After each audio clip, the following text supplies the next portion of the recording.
Bismillahirrahmanirrahim. Assalamualaikum warahmatullahi wabarakatuh. Terlebih dahulu, perkenalkan kami dari kelompok 4. Di sini kami akan membawakan materi tentang pendidikan Islam di kerajaan-kerajaan di Jawa.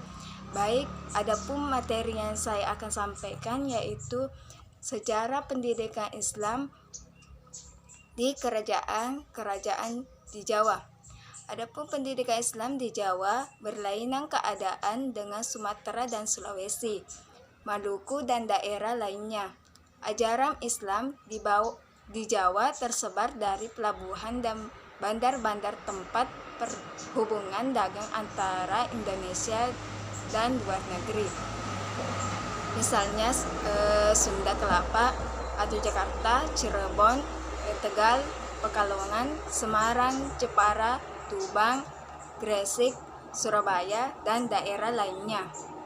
Akibat hubungan ini, para pedagang Indonesia mengetahui dan mendengar tentang ajaran Islam dan juga tentang didikan Islam melalui percakapan mereka sehari-hari.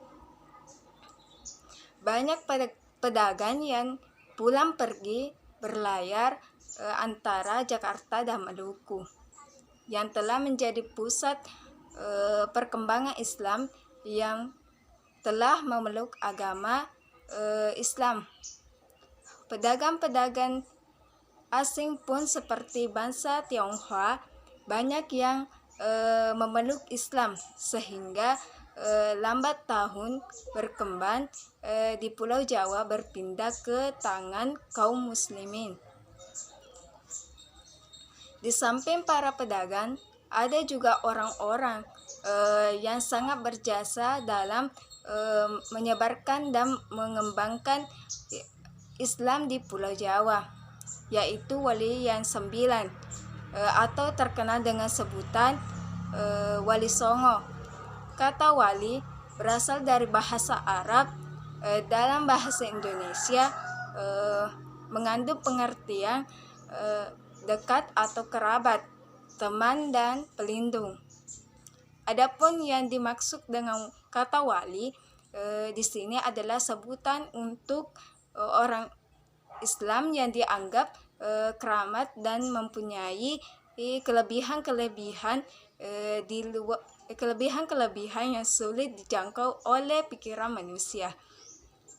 Mereka merupakan kekasih Allah yang selama hidupnya senantiasa mendekatkan diri kepada Allah Subhanahu wa Ta'ala.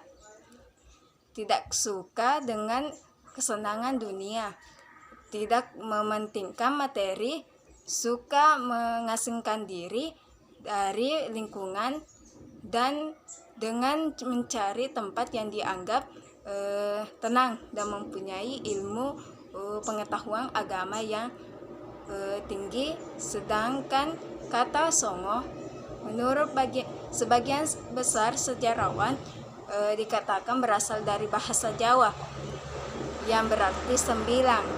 Sebagian sejarawan mengatakan bahwa kata songo itu berasal dari bahasa Arab tanah yang artinya terpuji.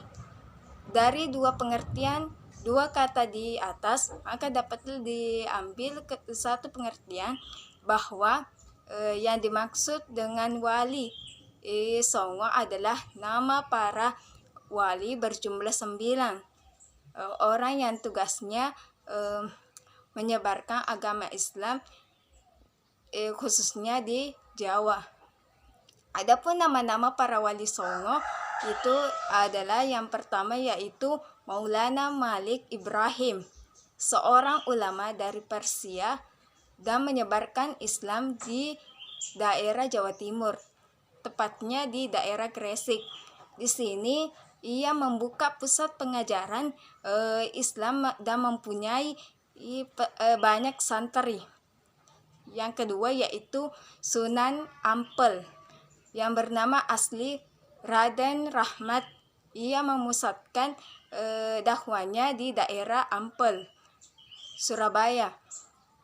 Yang ketiga yaitu Sunan Bonang bernama asli Mahmud Ibrahim. menyebarkan agama Islam di Jawa Timur, Tuban, dan mendirikan pusat pengajaran Islam di Tuban. Keempat yaitu Sunan Giri atau Raden Paku, putra Maulana Ishak, pernah ke Pasai untuk memperdalam agama Islam bersama putra Sunan Ampel. Ia mendirikan pusat pengajaran di Giri. Yang kelima yaitu Sunan Derajat atau Syarifuddin atau adik Sunan Bonang, memusatkan daerah dakwahnya di Sedayu, Jawa Timur. Ia dikenal sebagai ulama yang berjiwa sosial. Keenam yaitu Sunan Kudus atau Ja'far Shadiq. Sewaktu muda menjadi panglima perang kerajaan Demak dan menyebarkan Islam di daerah Kudus sampai mendirikan sebuah masjid. Ketujuh yaitu Sunan Kalijogo atau RM Syahid, keturunan bangsawan Majapahit, menyebarkan Islam di daerah Demak. 8 yaitu Sunan Muria atau Raden Prawoto, putra Sunan Kalijaga. Dalam dakwahnya lebih mencurahkan pada ajaran tasawuf. 9 yaitu Sunan Gunung Jati atau Fatahillah atau Syekh Nurullah, menyebarkan ajaran Islam di daerah Jawa Barat yaitu di daerah Cirebon dan wafat di Cirebon. Mungkin cukup sekian yang saya dapat sampaikan. Assalamualaikum warahmatullahi wabarakatuh. Bismillahirrahmanirrahim. Assalamualaikum warahmatullahi wabarakatuh. Alhamdulillah. Perkenalkan, nama saya Irwan. Saya akan melanjutkan materi tentang pendidikan Islam di kerajaan Islam di Jawa. Bagian B. Yang pertama, Kerajaan Demak. Para ahli sejarawan sependapat bahwa penyebaran Islam di Jawa adalah di bawah para wali songo. Mereka tidak hanya berkuasa pada lapangan keagamaan, tapi juga dalam pemerintahan dan politik. Bahkan seringkali seorang raja seakan-akan baru sah sebagai raja kalau ia sudah diakui dan diberkahi oleh wali songo. Islam telah tersebar di Pulau Jawa, paling tidak sejak Malik Ibrahim dan Maulana Ishak yang bergelar Syekh Awal al-Islam diutus jurudaka oleh Raja Samudra Pasai, Sultan Zainal Abidin Yahya Shah, tahun 1349 sampai 1409 ke Gersik. Dalam percaturan politik, Islam mulai memposisikan diri ketika melemahnya kekuasaan Majapahit yang diberi peluang kepada penguasa Islam di pesisir untuk membangun pusat-pusat kekuasaan yang independen. Setelah Raden Patah wafat, ia digantikan oleh anaknya yang bernama Patiunus atau Pangeran Seberang Lor. Ketika menggantikan kedudukan ayahnya baru berusia 17 tahun pada tahun 1507 Masehi. Setelah menduduki jabatan sebagai raja, ia merencanakan suatu serangan terhadap Malaka. Yang kedua, Kerajaan Pajang. Kerajaan Pajang merupakan kelanjutan dari Kerajaan Demak. Raja pertamanya adalah Joko Tingkir yang berasal dari Pangging. Ia adalah menantu Sultan Tarenggono yang diberi kekuasaan di Pajang. Setelah ia mengambil alih kekuasaan dari tangan Arya Panangasang pada tahun 1546 Masehi, seluruh kebesaran kerajaan dipindahkan ke Pajang. Ia mendapat gelar Sultan Adwijaya. Pada masa pemerintahannya, Ia berusaha memperluas wilayahnya, kekuasaannya ke pedalaman di arah timur hingga ke Madiun. 3. Kerajaan Mataram. Sejarah permohonan Senopati Mataram atas penguasaan panjang berupa pasukan kerajaan dikabulkan. Keinginannya untuk menjadi raja sebenarnya telah terpenuhi. Dalam tradisi Jawa, penyerahan kekuasaan Senopati berkuasa sampai tahun 1601 Masehi. Sepeninggalannya ia digantikan oleh putranya bernama Sedang Ingkrapyak yang memerintah sampai tahun 1613 Masehi. Yang keempat, Kerajaan Cirebon dan Banten. Kesultanan Cirebon merupakan kerajaan Islam pertama di daerah Jawa Barat. Kerajaan ini didirikan oleh Sunan Gunung Jati yang diperkirakan lahir pada tahun 1448 Masehi dan wafat 1568. Dalam usia 120 tahun, pertumbuhan dan perkembangan yang pesat pada Kesultanan Cirebon dimulai oleh Syarif Hidayatullah atau Sunan Gunung Jati. Mungkin cukup sekian yang dapat saya sampaikan. Saya lanjutkan ke materi selanjutnya.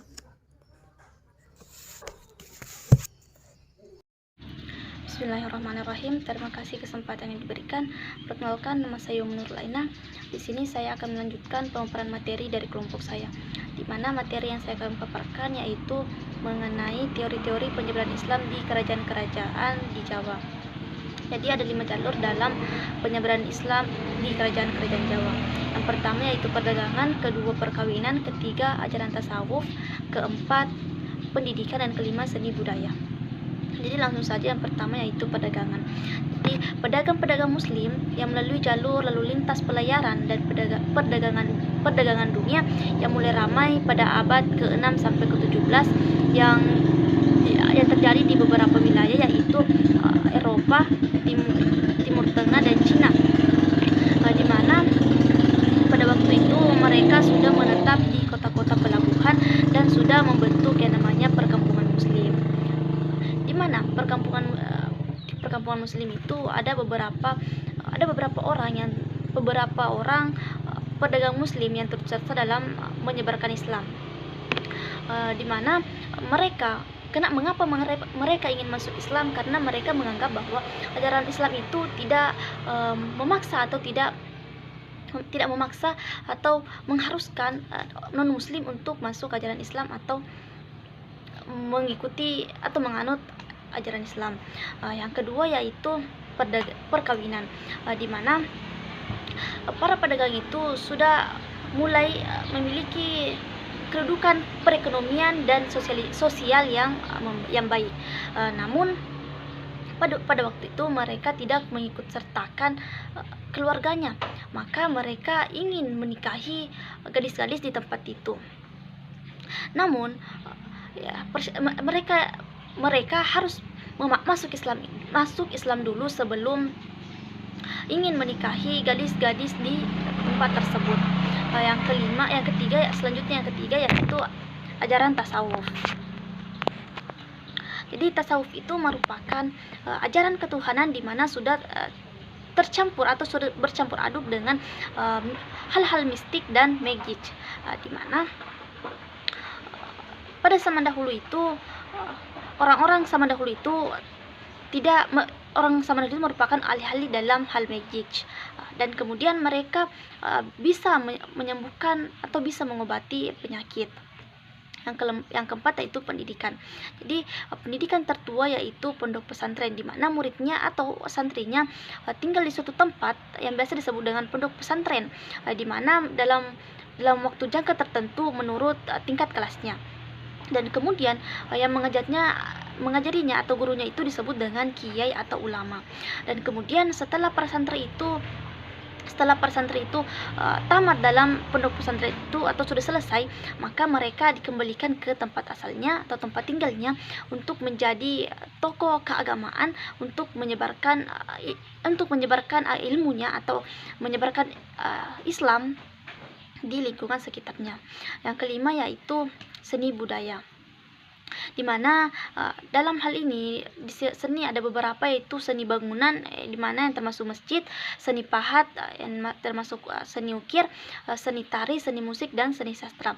Di mana seni bangunan ini telah terdapat di masjid, mimbar, dan ukiran-ukiran lainnya yang merupakan yang masih bermodifikasi tradisional Islam, di Islam Hindu, seperti yang dilihat di candi-candi Hindu Buddha. Ya, jadi mungkin cukup sekian yang dapat saya sampaikan. Kurang dan lebihnya mohon dimaafkan. Wallahul muwaffiq ila aqwamit thoriq. Wassalamualaikum.